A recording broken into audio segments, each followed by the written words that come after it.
항상 이제 해가 넘어가면은 한 살 더 먹는구나. 나이만 더 먹네. 복잡 미묘한 감정 조금씩은 또 느끼신다고들 하죠. 근데 나이를 먹는다는 건 자연스러운 건데 왜 우리는 그걸 자연스럽게 받아들이지 못하는 걸까요? 심리학 개론 시간에 같이 한번 이야기 나눠보실까요? 연세대 이헌주 연구교수와 함께합니다. 안녕하세요. 네, 안녕하세요.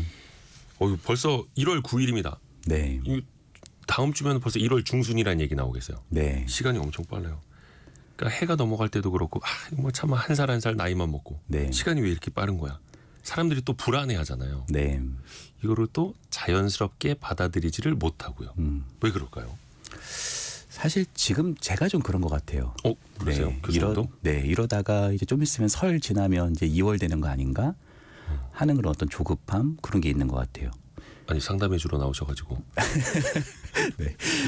아니 사실 우리가 시간을 잊고 살다가 네. 지금 이맘때가 가장 시간을 좀 많이 생각하는 시기가 아닌가 그렇게 생각이 돼요. 왜냐하면 시간은 단순히 나이가 많아서라기보다는 시간이 이만큼 지났는데 뭔가 내가 이루고자 했었던 목표가 거의 이루어지지 않았다라는 것들이 당면되면 더 그런 마음이 들 수 있고요. 뭐 우리가 모래시계 같은 거 보면 모래가 네네네. 자꾸 빠져나가면 뭔가 조급함 같은 게 들잖아요. 그러니까 나이를 먹으면서 내가 적절히 잘 하고 있는 것일까?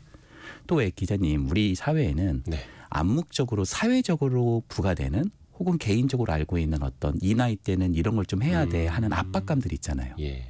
뭐 예를 들자면 뭐 35살이 넘어간다 이러면 슬슬 내가 이제 결혼해야 되는 거 아닌가 뭐 이런 생각이 들기도 하고 또한 45살이 넘어가면 누가 뭐 룰을 정해놓은 건 아닌데 이제는 내 집 마련을 해야 되는 거 아닌가 뭔가 이런 생각들이 자꾸 들 때 어떤 면에서는 더 조급함 또 시간에 대한 회한 이런 것들이 짙어지는 것 같습니다.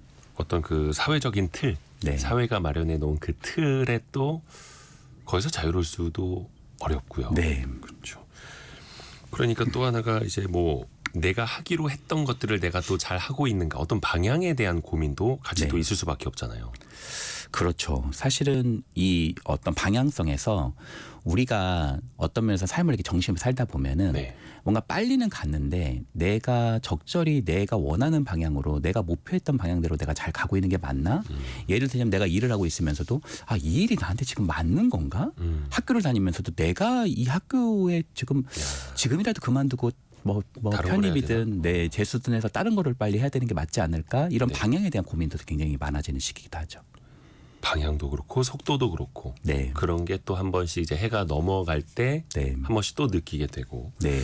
또 그런 거 있습니다. 어떤 상징적인 숫자가 바뀔 때 앞자리 네. 20대에서 30대로 바뀔 때 30에서 40대 바뀔 때 아니면은 50대여도 네. 50대 초반하고 후반으로 가는 어떤 꺾인다고 하는 나이대 있지 않습니까? 네. 네. 이럴 때 특히들 좀 싱숭생숭하다 이렇게들 하시더라고요.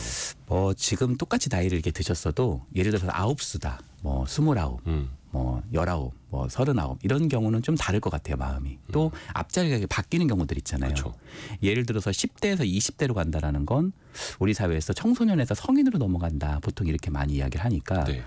그런 부분들도 좀 더 마음이 유독 더 싱숭생숭할 것 같다는 생각이 듭니다. 특히 20대에서 30대 같은 경우에는 좀 더 그런 것 같은데 20대 같은 경우는 보통 우리가 꿈이 여전히 있고 가능성이 존재한다고 항상 믿는 게 있는 것 같아요. 그렇죠, 그렇죠.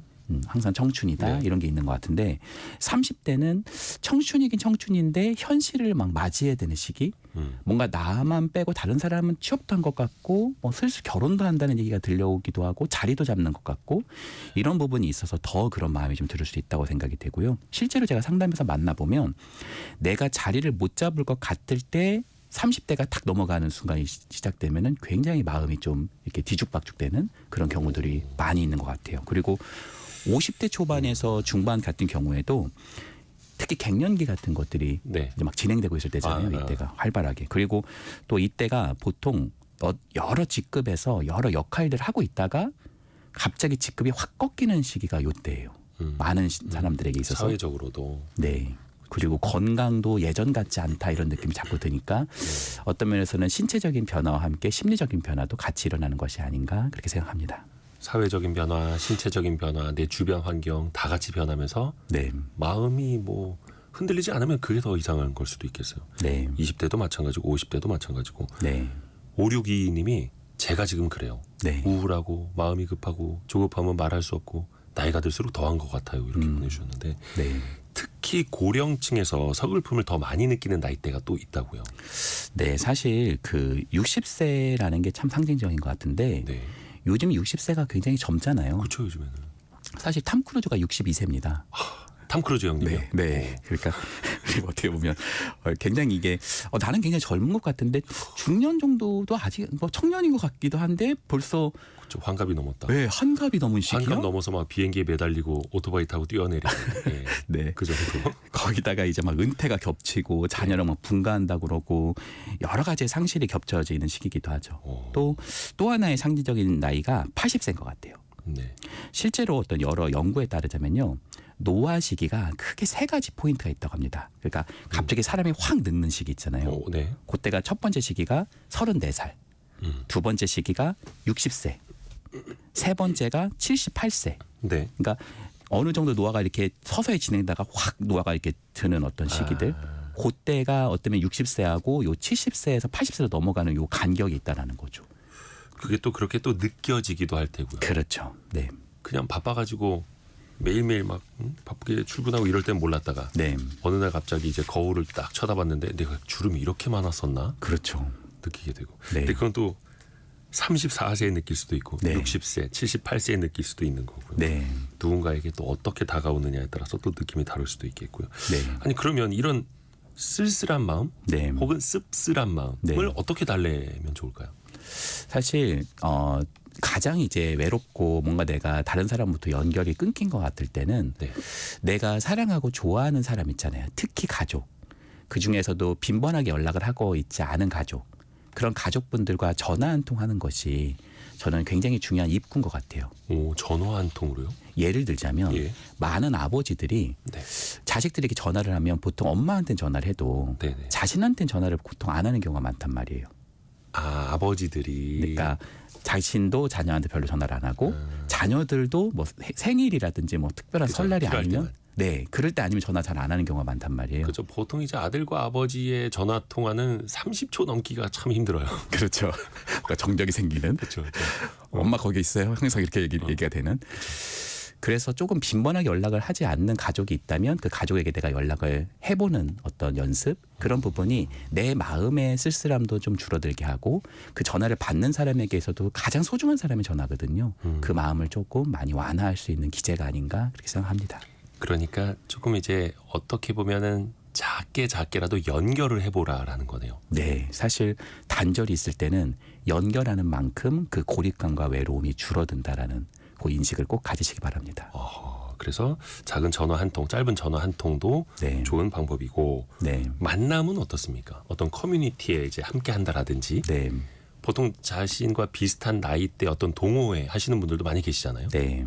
이런 것도 좋은 방법입니다. 뭐 송년회, 신년회 나가는 것도 좋고요. 네. 그것보다 더 좋은 거는 네. 일정하게 계속 만나는 모임이 더 좋은 것 같아요. 꾸준한 모임. 네, 예를 들자면 배드민턴 동호회, 뭐 종교 공동체에서의 모임, 뭐 내가 좋아하는 어떤 커뮤니티의 사람들. 그러니까 내가 좋아하는 활동을 하는 좋아하는 사람들과의 만남이 빈번해지고 일관적으로 이어질수록 어떤 면에서는 고립감도 많이 줄 수 있다. 이렇게 말씀드리고요.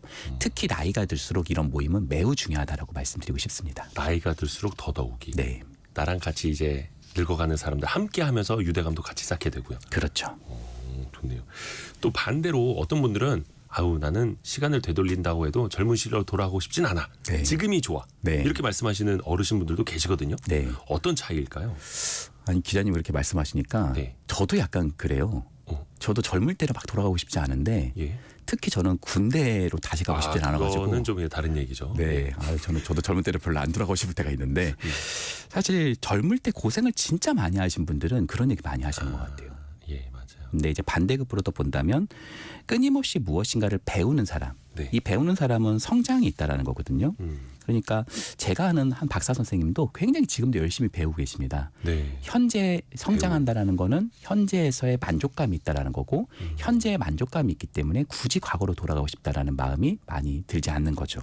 그리고 삶의 균형이 잘 잡혀 있는 분들, 자신의 취미가 굉장히 확실히 있는 분들, 또 배우자의 관계가 돈독하신 분들, 이런 분들이 어떤 면에서는 현재를 좀 만끽하는 사람들 아닌가 그렇게 생각해 봅니다. 서로가 연결이 되도록 그리고 네. 끊임없이 배움을 이어나가는 것. 네. 그게 한 살 한 살 나이 먹는 것 자체를 또 거부하지 않게끔 네. 그렇죠. 자연스러운 상황으로요. 이현주 연구교수에게 오늘도 많이 배웠습니다. 고맙습니다. 네, 감사합니다. 감사합니다.